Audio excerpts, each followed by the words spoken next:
आप सभी को मेरा नमस्कार, आदाब एवं सत श्री अकाल। आज हम एक और केस लेकर के आपके सामने हाजिर हुए हैं।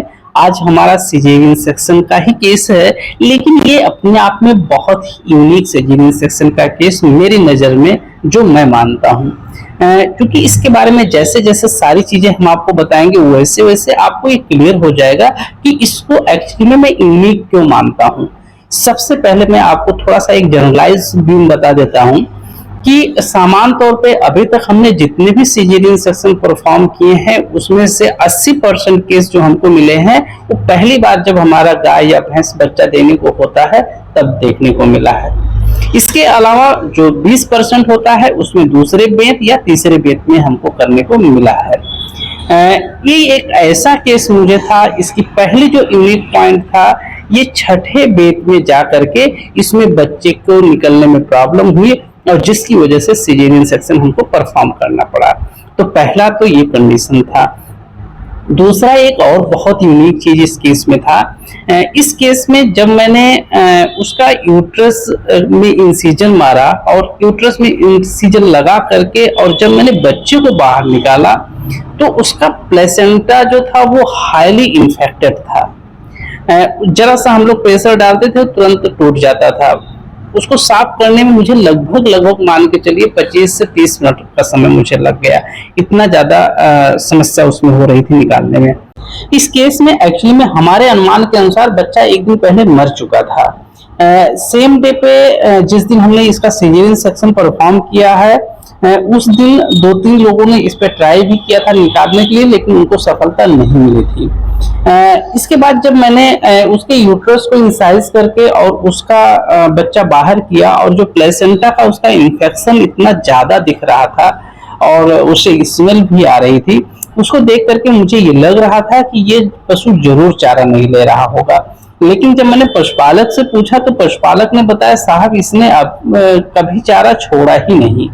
आज जब से ये बच्चा देने के प्रोसेस में आई है तब से ये चारा नहीं ली है और इससे पहले ये भरपूर चारा ली है, इसमें कोई भी परिवर्तन नहीं आ रहा था। तो ये भी मेरे लिए एक बहुत ताज्जुब की बात थी। मैं बार बार ये सोच रहा था, मुझे ऐसा लग रहा था कि पशुपालक झूठ बोल रहा है। लेकिन जब मैंने सिजेरियन सेक्शन परफॉर्म किया और परफॉर्म करने के बाद वो पशु तुरंत गया और तुरंत फिर खाना शुरू कर दिया। जैसा कि इसका मैंने 5वें दिन का एक वीडियो भी बनाया है जो इसके अपलोड होने से पहले ही मैंने अपलोड कर दिया है।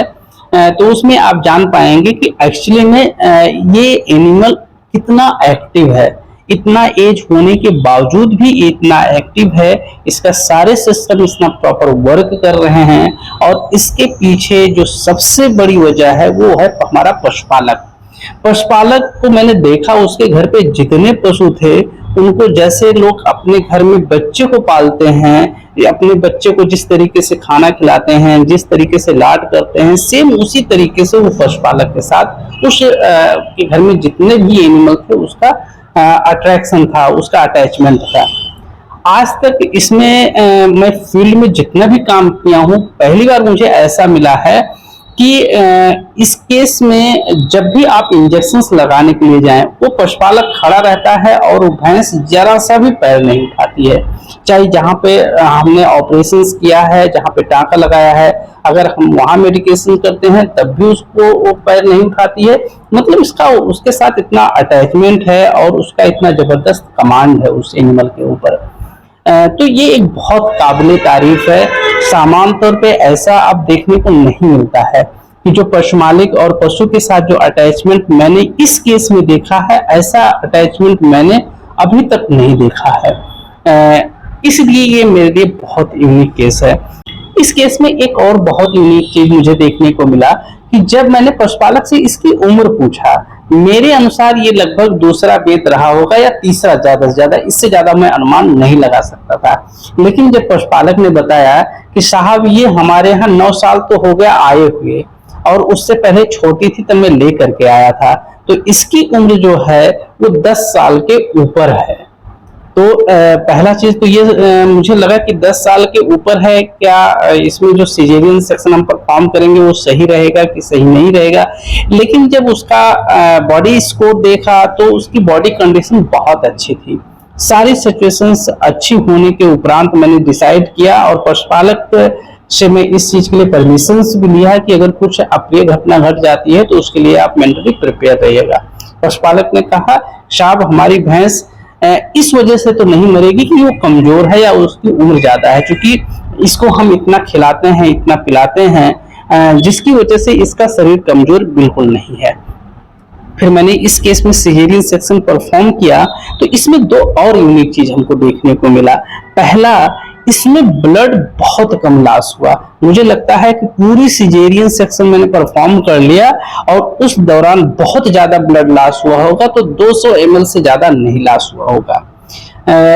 दूसरा एक चीज ये मिला कि इसकी जो मसल्स थी वो उसकी थिकनेस तो अच्छी खासी थी लेकिन वो वीक हो गई थी, और वीक शायद जो एज जाता था उसकी वजह से भी हुई, क्योंकि इसमें जब भी मैं सूचर लगा रहा था तो मुझे प्रॉब्लम हो रही थी।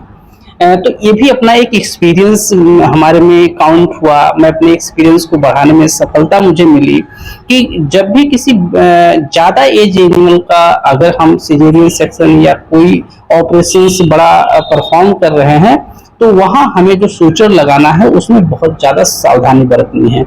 स्टार्टिंग में मुझे समझ में आ गया जब एक दो टाँका हमारे मसल्स को टीयर करने लगे, उसको फाड़ने लगे, तो मैं समझ गया कि इसको हमको अच्छे तरीके से हैंडल करना है। और फिर उसके बाद फिर सारे के सारे इसके जो टाँके प्रॉपर लगे और उसके बाद सिजेरियन सेक्शन परफॉर्म करने के कंप्लीट करने के जितने भी स्टेप होते हैं उस सभी को प्रॉपरली कंप्लीट किया गया और अब वर्तमान में ये पशु पूर्ण रूप से स्वस्थ है।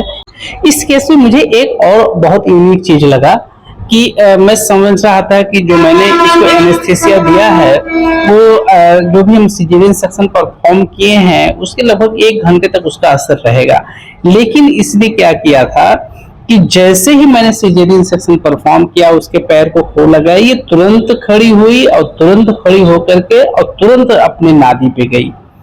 पहले लड़खड़ाई, उसके बाद लड़खाते लड़खाते अपने नाद पे गई और उसके बाद उसके नादी में जितना चारा था उसने प्रॉपर चारे को खाया। मतलब ये सामान्य तौर पे मैंने उसमें देखे हैं कि जो नए केस रहते हैं, नए केस का इन द सेंस जो पहली बार बच्चा दिए रहते हैं, उनके पास इतना ताकत रहता है कि वो सिजेरियन सेक्शन जो परफॉर्म हम लोग करते हैं उसके जो भी स्ट्रेस होते हैं वो प्रॉपरली बियर कर लेते हैं और बियर करने के बाद उनके शरीर का जो भी फिजियोलॉजी होती है वो नॉर्मली रन करती है।